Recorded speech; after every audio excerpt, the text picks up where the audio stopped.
দেখো বন্ধুরা, পদ্ম গাছ প্রতিস্থাপন করতে গেলে এই টিপসগুলো ফলো করতে হবে।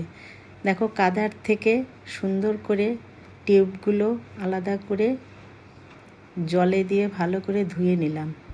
ধুয়ে নেওয়ার পরে দেখো, এর মধ্যে পচা টাচা যাগুলো আছে সবগুলো ফেলে দিতে হবে। আর এই যে পানাটা দেখছো, এইটা আমার পরে কাজে লাগবে। দেখো, আর এই যে মাটিটা দেখছো, এই মাটিটা আমি বেশ কিছুদিন ধরে সমস্ত ধরনের সার মিশিয়ে পচিয়ে নিয়েছি, যাতে মাটিটা সারযুক্ত হয়। দেখো, মাটিটা সুন্দর তৈরি হয়ে গেছে। এবার মাটিটাকে আমি গামলার মধ্যে সুন্দর করে একটা লেয়ার দিয়ে দেব।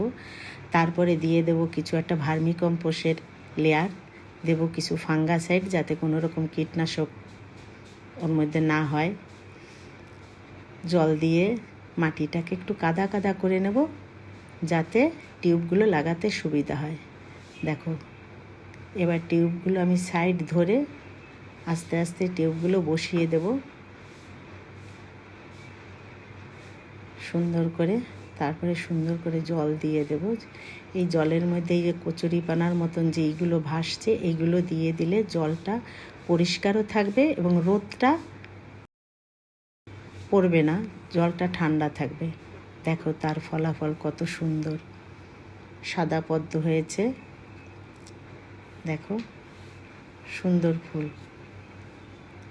ভালো লাগলে সাবস্ক্রাইব করে দিও, টিপসটি ফলো করো।